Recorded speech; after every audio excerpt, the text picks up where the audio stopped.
The Tommy Schnurmacher Podcast. Listen to the show live, weekdays 9 to noon on CJAD 800. Obama's budget, the saber rattling in North Korea, a successor for Chavez. And we'll talk about all of that. TrendsJournal publisher Gerald Celente putting the world into context. He predicted the Arab Spring, the '08 economic meltdown, the Eurozone crisis. The world's number one trends analyst, Gerald Celente, on the line. Good morning, Gerald. Good morning, Tommy. Thanks for having me on. Let me start, Gerald, with what happened yesterday in Boston. What was your reaction when you first heard about it? Well, I have to tell you a quick story. I almost went broke, and I got blackballed from the media. This is no lie. It's fact.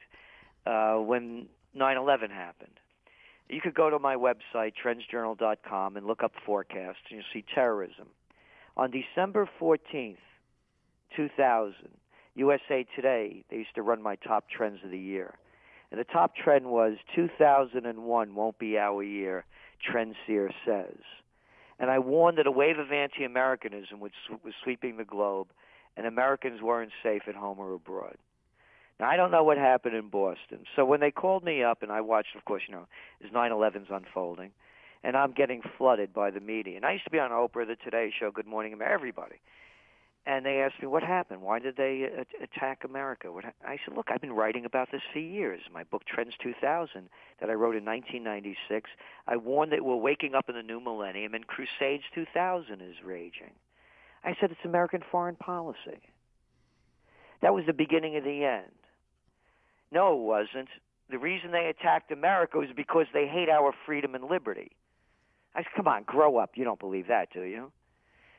And that was the atmosphere. And then one after another. Then I said, what would happen with the Afghan war? I said, why ask me? Why don't you ask Alexander the Great, the Russians, the British, and everybody else? Then they asked me what would happen in Iraq. I said, easy. Quick battlefield victory. They'll overthrow Saddam Hussein. And it'll turn into a civil war, and Americans will leave after they've lost too many men, too much money, or the will to fight. That was the end of it. I got blackballed from everybody up until 2007, when I predicted the panic of '08. So the moral of the story is, when it comes to money, they want to hear about it. When morality, nobody wants to talk about it. So if this was something that came from the outside, I mean, you want to drone people in other nations? You want to invade other countries? You like going into Libya? You want to bring freedom and democracy to Afghanistan and Iraq? Look what you want to talk about something here. This is yesterday. How does this sound? The deadliest attack hit Baghdad, where multiple car bombs and other explosions killed 25 people. This is yesterday. In one attack, a parked car bomb exploded at a bus station in the eastern suburb of Kamalaya, killing 4. 2 more car bombs exploded in a rare attack in a parking lot near the heavily guarded entrance to Baghdad International Airport. 3 people were killed. Around sunset, a parked car exploded near a car dealership in eastern Habib-Aya neighborhood, killing 10. It goes on and on.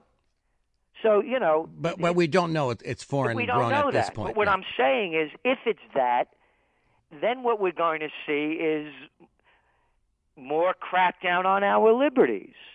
So I don't know what happened, why it happened, who did what. What if it's local grown? What if it's local grown? It's there's insanity everywhere. You can't. What if some person's out of their mind, like an Adam Lanza who killed 26 people? We don't know. But I could tell you, if it's foreign, look what happened in Mali. Right after the French went into Mali, they couldn't get over the French-Sudan trip. What did they say? They said there's going to be retribution. And what did they do? They launched a hostage crisis in Algeria, right next door. So I don't know if it's foreign. I'm not speculating if it is.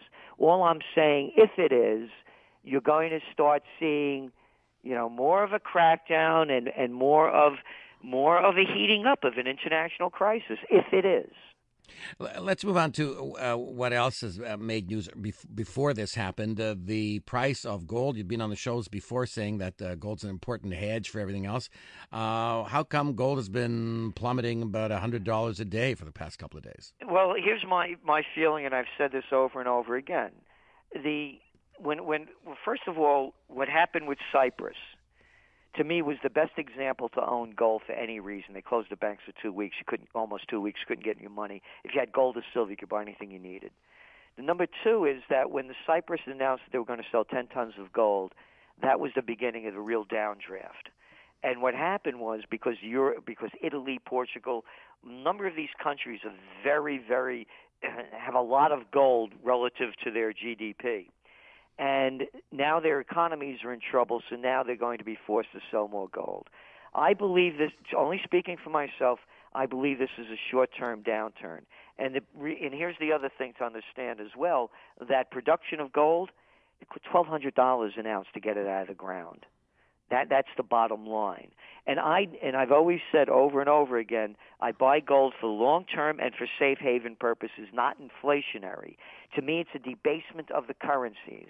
And that's why I own gold, and that's why I believe in it, and that's why I write about it. And as you know from the TrendsJournal, there are no advertisers in there, so I'm not hawking anybody, and I'm not selling it for, an agenda. So when I say this is that if the United States, if Europe, if Japan, if all of these countries are debasing their currencies by quantitative easing, $1.4 trillion from the Bank of Japan being dumped into the market, and quantitative ongoing monetary transaction and bond buying from the European Central Bank, to me it's a continual debasement of the currency, and the only currency for me to have is gold. And then Ben Bernanke says, well, gold is not money. It's not a currency. Well, tell the Iranians who are selling oil to China and getting paid in gold that it's not money.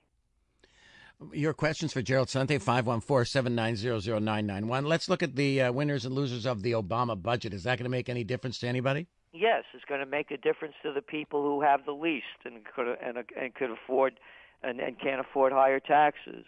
And when you're looking at retail sales in the United States as they're declining much more than anticipated, it's because of the payroll taxes and other taxes that are squeezing the most of the people and the lower end people on food. You look at the rise in food stamps from 2008 to now; it's astronomical. It's not like a lot of people are on the dole because they don't want to work, and so the people at the bottom are going to be hit the hardest.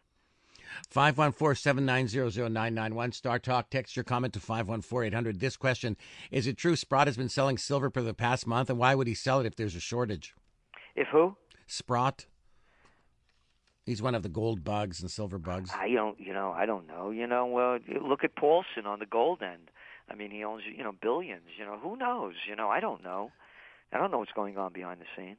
What about the Obama salary cut? It's chump change. Look what he paid in taxes. 18% rate. And so it's nothing. All right. And what happened to the sequestration? How's that been working out in the U.S.? I don't think anybody knows what it means. Is it some kind of operation? No, it's what it is it's not doing anything. Remember, we were going over the fiscal cliff. Remember that drama? Yeah. I mean, so this is just another element of the DC drama queens and the Beltway circle jerks coming in with another line of how they're going to save the day by doing nothing. And again, the only people the sequester's hitting are the people that could afford it the least. And what are they doing? They're going to be cutting back on Social Security. Oh, they're making up a new thing so they don't have to give you a cost of living index rise for your Social Security. They call it a chained CPI.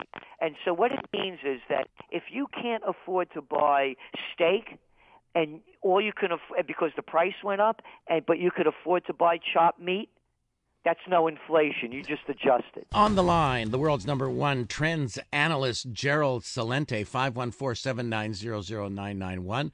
Interesting text questions coming in for you, Gerald. Mark wants to know, hi, Tom, can you ask Gerald what would be the outcome if it was North Korean agents that bombed Boston? Oh, my God. God forbid, it'd be war.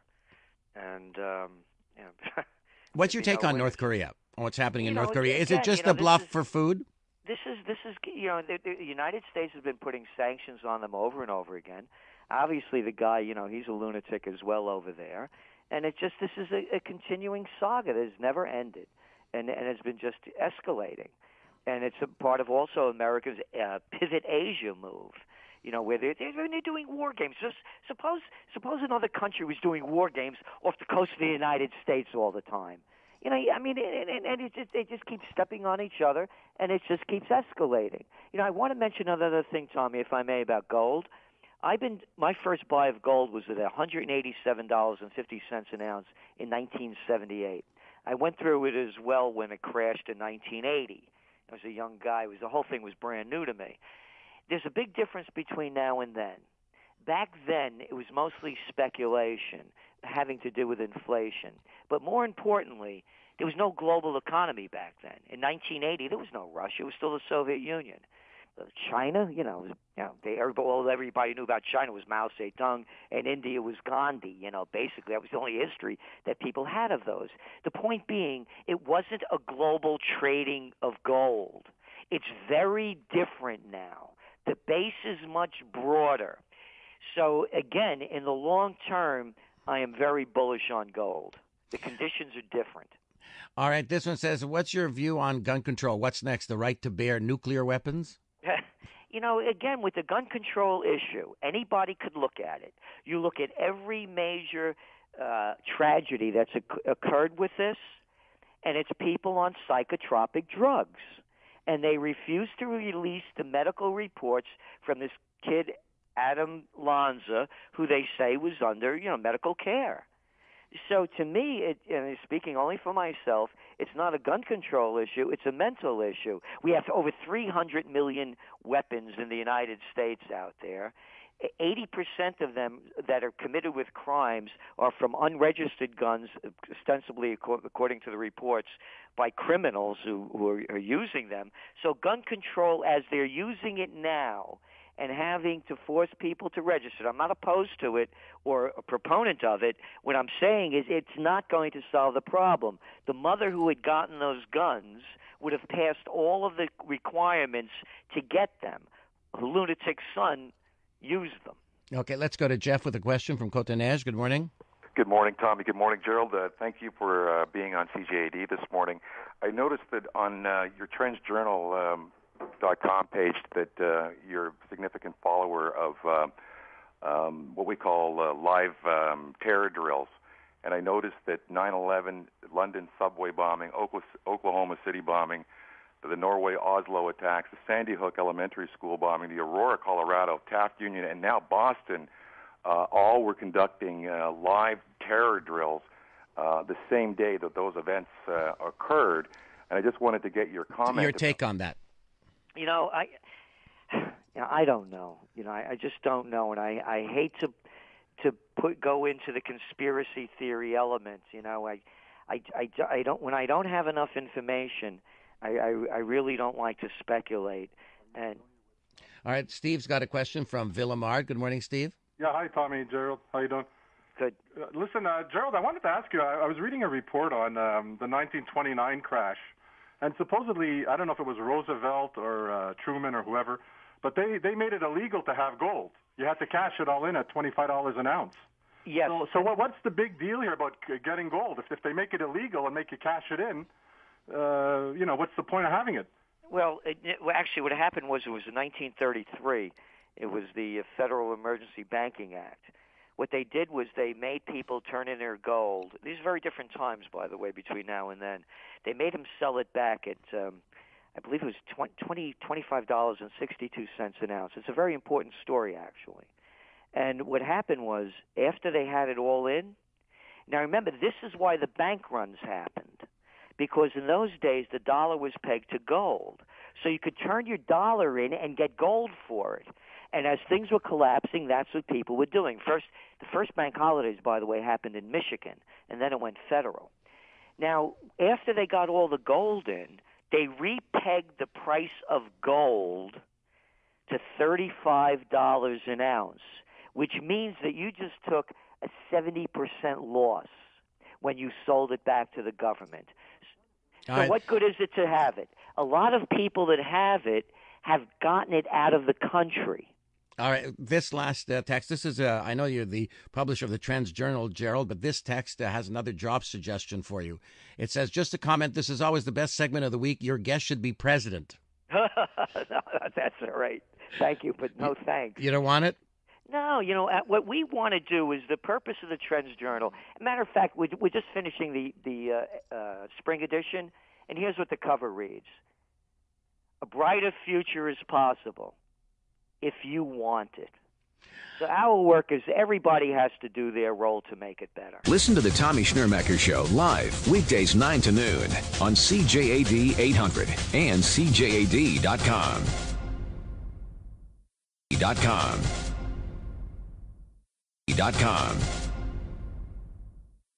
.com.